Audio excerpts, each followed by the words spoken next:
Tercera parte. Cuestiones particulares.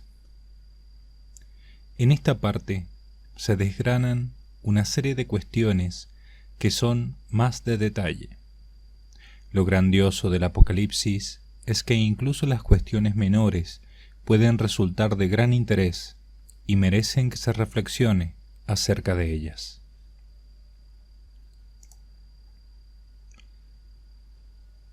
La mentalidad apocalíptica. Para distinguir entre una mentalidad recta y una distorsionada, al hacer que nuestros pensamientos transiten por el texto joáneo, tenemos, por ejemplo, la luz que nos ofrece la época de Moisés. En el Éxodo es fácil imaginar cómo vivió toda la sociedad egipcia la irrupción de la ira de Dios. Evidentemente, esos capítulos iluminan el texto de San Juan. La humanidad entera experimentará los padecimientos de Egipto en la época de Moisés. Podemos discutir acerca de la interpretación de tal o cual versículo del texto joáneo, pero, tomado este como un todo, ya está descrito a escala menor en el pasaje del Éxodo. Los paralelismos son innegables. Aguas que se convierten en sangre, úlceras, granizo, las tinieblas. Algunos han intentado ofrecer una interpretación meramente natural a las plagas de Egipto. Aguas torrenciales que verterían barro rojo en el Nilo. Riada que causaría una migración de las ranas. Muerte de ganado por la riada que provocaría una plaga de moscas, las cuales serían la razón de la epidemia que mata a muchos. Incluso la tiniebla podría haber sido causada por una tormenta de arena. Pero esta explicación no concuerda con el texto. Moisés, él en persona, convierte el agua en sangre. Llueve granizo que al caer mata a hombres y animales. Mucho menos concuerda con hechos posteriores como la columna de fuego que aparece frente al pueblo elegido. Pero este intento racionalista de explicar la intervención de Dios resulta útil para nosotros, porque nos muestra cómo los no creyentes siempre intentarán dar una explicación natural a lo que ocurra durante el Apocalipsis. Tras lo visto, vemos que lo que realmente caracterizará al verdadero y único Apocalipsis será una mezcla de catástrofes humanas: guerra, hambre, peste. Cósmicas: caída de 2 meteoritos, pérdida de intensidad del sol. Y divinas: granizo con fuego, el agua convirtiéndose en sangre, etc. Es decir, lo que verdaderamente permitirá identificar que se está en el fin del mundo de un modo totalmente inequívoco no será tanto la aparición de un nuevo Stalin o de un nuevo Hitler, o una guerra de grandísima extensión como la intervención directa e indudable de Dios. Ese será el sello infalsificable. Los otros signos humanos estarán más sujetos al discernimiento de los que los vean. Mientras que los signos divinos son lo que permitirá afirmar: esta no es una guerra más, esta no es una peste más, este no es un anticristo más. Y como los hombres son proclives a equivocarse a la hora de discernir, esos portentos divinos deberán ir acompañados de los otros signos humanos y cósmicos del fin del mundo. La urdimbre de los 3 elementos, humanos, cósmicos, divinos, es necesaria. Y no solo eso, sino que además tendrá que producirse esa urdimbre siguiendo la secuencia progresiva del texto joánico, y los detalles deberán cumplirse. Por ejemplo, en el terremoto de Jerusalén tendrán que morir 7.000 personas. Si murieran sustancialmente muchos hombres o menos, no sería el terremoto profetizado. Y he dicho que debe seguir la secuencia progresiva del texto joánico, porque a veces sí que el texto ofrece conexiones temporales. Por ejemplo, el terremoto debe producirse tras la muerte de los dos testigos. Otro ejemplo de secuencia temporal: la úlcera sobre la piel de los hombres debe producirse tras la impresión de la marca de la bestia sobre manos y frentes. De manera que si, pongamos el caso, en este año de 2017 comenzaran a aparecer úlceras de piel en un gran tanto por ciento de la humanidad, eso no sería signo del Apocalipsis, porque todavía no se ha impreso la marca. Como se ve, la interpretación recta no cae en el racionalismo de querer explicarlo todo de un modo natural, ni cae en el irracionalismo de ver en todo y en cada momento el comienzo del Apocalipsis. Permítase una comparación. El texto joáneo actúa como una bula papal medieval. En una bula no era uno sino varios los elementos de seguridad que aseguraban la autenticidad del documento. No era sólo el enviado que la aportaba o la comitiva que le acompañaba. Un enviado papal con un gran documento no era un perfecto desconocido que llegaba solo ante el rey o ante un concilio. No era solo sello de plomo, sino también el tipo de letra completamente característica de la Cancillería papal. Con el pasar de los siglos, hasta el entrelazamiento de los hilos del cordón del que pendía el sello se convirtió en un elemento identificativo. En un mensaje papal, la identificación del emisor debía ser clara. En un mensaje divino, como este, avisar del fin del mundo, la identificación debe ser clara con mayor razón. La importancia de discernir bien si nos encontramos en el tiempo final de la historia es tal que los elementos identificativos que se nos han otorgado son varios, y no sólo se nos ofrecen rasgos claros en sí mismos, sino también el modo en que deben combinarse. La identificación de ese tiempo traerá consuelo, pero la mala interpretación traería desesperanza a los que, finalmente, se sentirían engañados. De ahí la conveniencia de urdir un texto que no permitiera interpretaciones erróneas. Por supuesto que el texto tiene en cuenta las interpretaciones razonables, ya que el libro no puede tratar de apagar todos los fuegos que prendan las interpretaciones no razonables. El texto es razonable teniendo en cuenta las interpretaciones razonables. Si un texto tratara de tener en cuenta la irracionalidad, se embarcaría en una misión imposible que le haría caer a él mismo en la irracionalidad. No se puede razonablemente tratar de atajar toda irracionalidad en el modo de leer unas líneas. Por eso Dios sabía desde el principio que si otorgaba a la humanidad el libro del Apocalipsis, surgirían de vez en cuando lectores visionarios. Una cosa es leer el texto y someterse férreamente al texto, y otra cosa es usar el texto como plastilina entre las manos. El libro posee su lógica interna. Leerlo bien es introducirse en los caminos de esa lógica. Sin embargo, hay quienes, sin mala voluntad, fraccionan la unidad del texto en fragmentos lo suficientemente pequeños para encajarlos en la lógica de sus propias mentes imaginativas. Si una parte del Apocalipsis la dividimos y volvemos a dividir, acabará por encajar en cualquier espacio del puzzle. Por eso, en esta obra he insistido tanto en el libro del Apocalipsis como unidad. Por supuesto, no he perdido tiempo en el vano intento de buscar coincidencias entre las minucias del libro y tal o cual detalle de nuestra época. Hoy día, en el año 2017, no veo coincidencia alguna. Para no caer en una errónea mentalidad apocalíptica, lo que importa no es la interpretación de las minucias, sino la interpretación del libro entero en cuanto tal. El libro entero también nos ofrece un mensaje, no solo sus partes.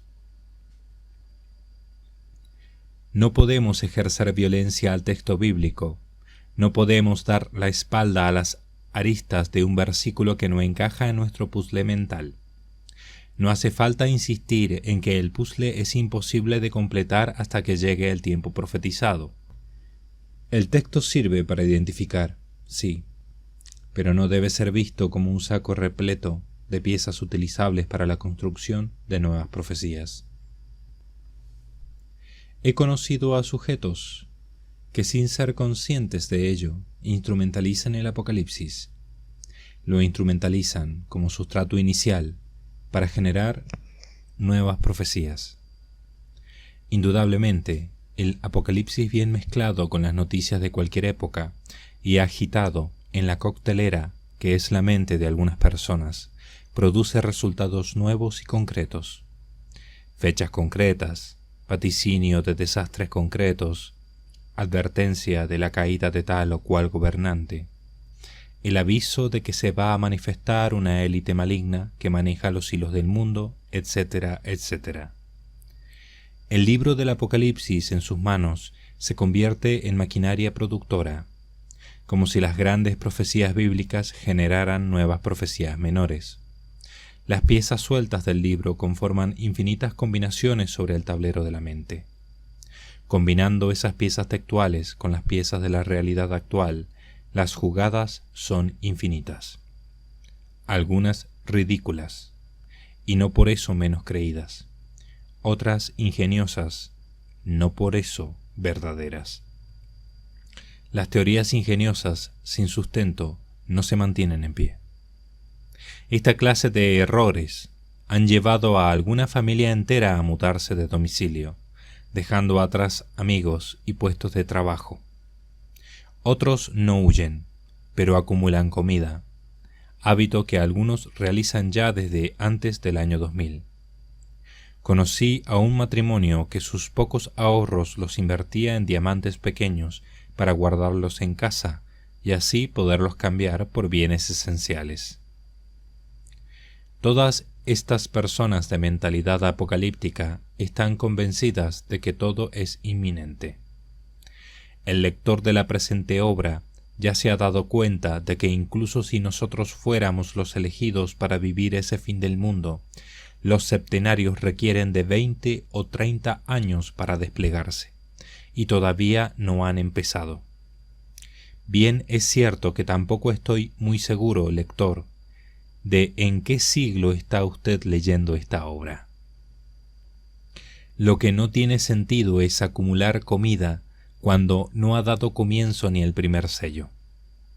Tampoco tiene sentido gastar el dinero en comprar diamantes, porque si el fin del mundo comienza, el dinero, el oro o las joyas no valdrán nada. Si la gente lucha por alimentarse, lo último que pensará es en comprar alhajas. Otra característica de estas personas obsesionadas es que se escandalizan de que los demás creyentes no vean con total claridad lo que ellos ven de forma tan evidente. Están seguros de que sus castillos en el aire se fundamentan de forma absoluta en el texto bíblico. Y eso, que en los discursos de los apocalípticos, los textos escriturísticos no constituyen ni un 1% del contenido.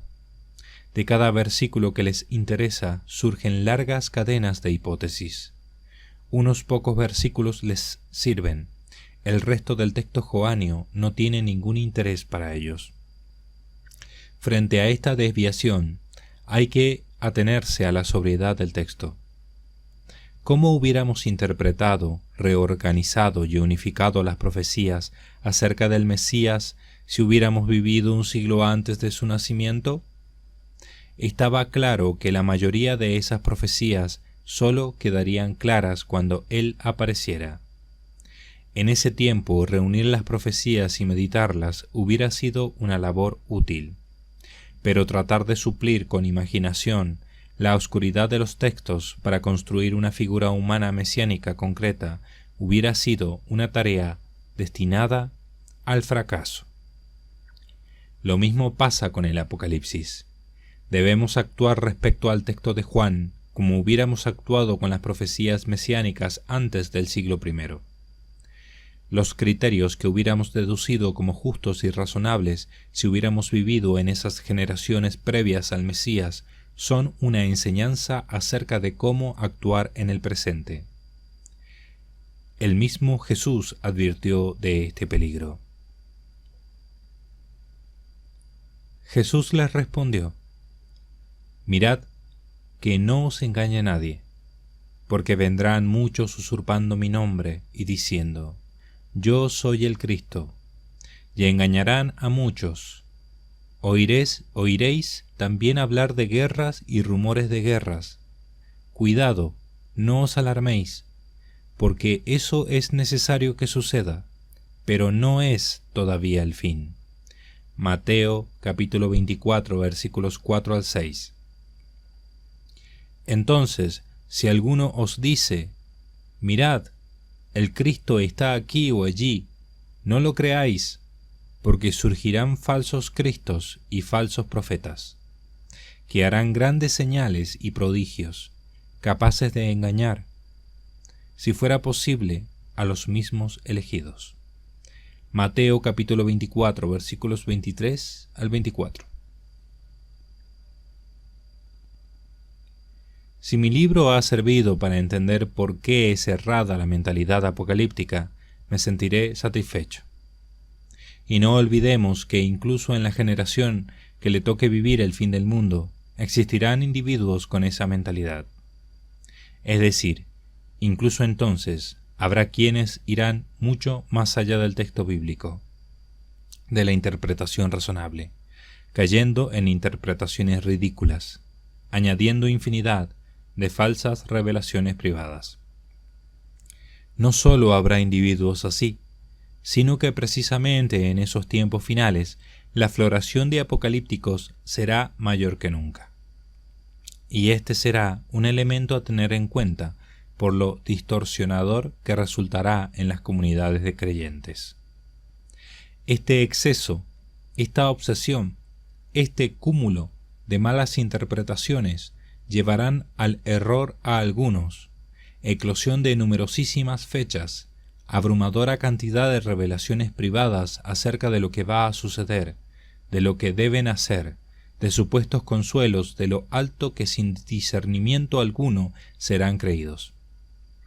No hace falta ser profeta para entender que cuanto mayores sean las desgracias planetarias, más pábulo se dará a personas que confundirán su imaginación con mensajes del cielo. ¿Cuál será el resultado de esto?